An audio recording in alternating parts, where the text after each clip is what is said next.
My name is Karen Gaffney. I'm the Manager of Education Assistance and Learning and Inclusion Support Workers for the Coquitlam School District.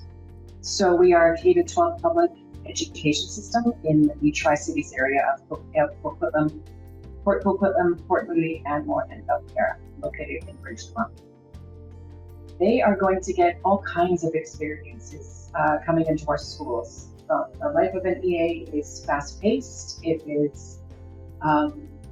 It's never dull. I promise people 3 things when they come into this field: that they will never be bored, that they will never have 2 days that are ever the same, and that the students will give them back far more than they ever give them. Typically in a practicum, especially in the beginning, our students are kind of shadowing or working alongside a fellow education assistant in the school. They help support them to learn the needs, learn the strategies that are in place to support the students based on the programming and based on the goals that have been set for those kids. So they do some observations, they make some connections. That is the most important piece. And then our hope is that through time, they begin to become more confident in implementing the skills that they have learned and the strategies and the theories that they have learned through the programs, such as Scott Shaw, and then they are able to show us how they implement those strategies and how they can best support those kids that are in our schools. I tell people all the time that you're going to go into schools, you're going to go into workplaces, and you're going to see some great practice, and you're going to see some practice that is not ideal. And I encourage people to observe. I encourage people to recognize the good practice and work to make it a part of their own practice going forward. And I encourage them to recognize the practice or the strategies that they don't feel is best practice, to recognize it and to work to avoid building that into their practice going forward and as they're building their career. People need to be flexible. They need to be prepared for anything. You could be in a foods class. You could be in a woodworking class. You could be taking students, out in the field and work experience and helping them prepare. You could be sitting on the ground in circle time, on the playground. People need to be prepared to do what is very best for our students, right? And to maintain the focus that the goal is to make the lives of students better. That's exactly what we're doing here.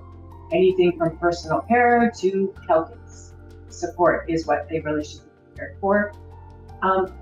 Kind of characteristics that I'm looking for in people that I want to hire and join my team is people that are flexible, people that are adaptable to the changes that are going to come, and people that persevere, continue to try. Some days the strategies that we implement are going to work smoothly. There are going to be other times that through our great intentions, we fail. And we just need to understand that it's not personal and we just keep trying, right? Never give up. This imaginary toolbox that we talk about, that we carry around behind us, and just continue to try. Never, never give up on our kids.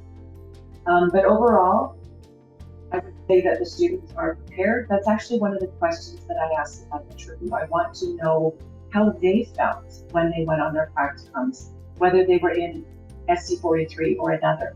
And I asked them whether they felt that the colleges had prepared them with enough theory and knowledge for them to go and then implement once they landed in the fields. And I've never had a student from Scott Shaw specifically tell me that they did not prepare. They felt that they connected well with the instructors and that the instructors had great knowledge to share with them. They had good stories to share, good examples that brought the work to life for them and really helped them then when it was their turn to go into our schools to start to show us what they can do. Many times I've been fortunate enough to meet the students either in person or via Zoom before they've gone on practicum. And I always challenge them to, really show us what they can do. Many of our Scott Shaw students I have learned in the district for 8 weeks. And I challenge them to treat the practicum experience as a live job interview, to show us what they can do, to get in there, to connect with the kids, and really make a difference. I tell them that the very best thing that I can hear is when a principal calls me and they tell me that they have a practicum on site, and then I simply must meet that student. nothing makes me happier than to hear such high praise coming from our schools in regards to our students. So I work really hard to make sure that I contact those very quickly and get them started with our district right away. I've already placed more practicum students with Sprott Shaw. I've sent lists for two different campuses. It's been a very mutually beneficial partnership, and that was kind of the goal, and that was my criteria that I shared with Sprott Shaw. I said, please send me people that really do want to work for SD43, because we get so many requests for students, and I must ensure that the people that I'm bringing onto the sites have a true intention to work for us. There's such an incredible need for education assistants everywhere, and so I want to know that people want to work here, and we want to invest in them. So to date, I can't even remember how many years we've been doing this now. It's been a while, and there's been great communication with Sprott Shaw. If ever there's been concerns, we've worked collaboratively to both support the students and ensure that the needs of our sites and the needs of our students are met. So I have no complaints. As I say, I look forward to a very lengthy, continued relationship with the college. I think that's a really good question. I mean, I do believe that SD43 is a district to look to. I encourage people, when they're looking to find a district to work for, to look at all the offerings. Don't just get stuck on the page. Look and see how many schools they have in that district. Look and see how many hours the education assistants are working in those schools. In our district, I have one sole 20-hour position. I have many 30-hour positions, and I have 32, 33, 34, maybe 35-hour positions in the district. Also look at the opportunities for growth within the districts. As I say, I am an EA, but I'm the only EA manager in Canada. Nobody else seems to have this position. I don't know what everybody else is waiting for in the other districts. And I'm fortunate enough to lead this team of 5. The 5 of us support our lead population. And I really believe that that is a direct reflection of how SD43 feels about the work that EAs do, so much so that they put a team in place. And I think it's also a big reflection on how they value the students that we support, right? They've created a team. They want the very best for all students. We work towards inclusion and increased opportunities.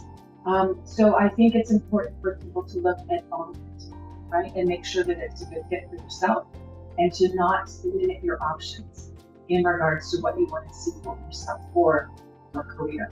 I get very excited when I meet applicants and when I do interviews with people. And, I just get that sense that they may be looking for more one day. So I tell them about these other positions that they are able to grow into in our district once they get some experience under their belt. So I think options are really important for people. I work really hard to create options for people because I really want to create happy employees. We also have work in the summer as an option. You could work on our summer learning program or our summer camp program.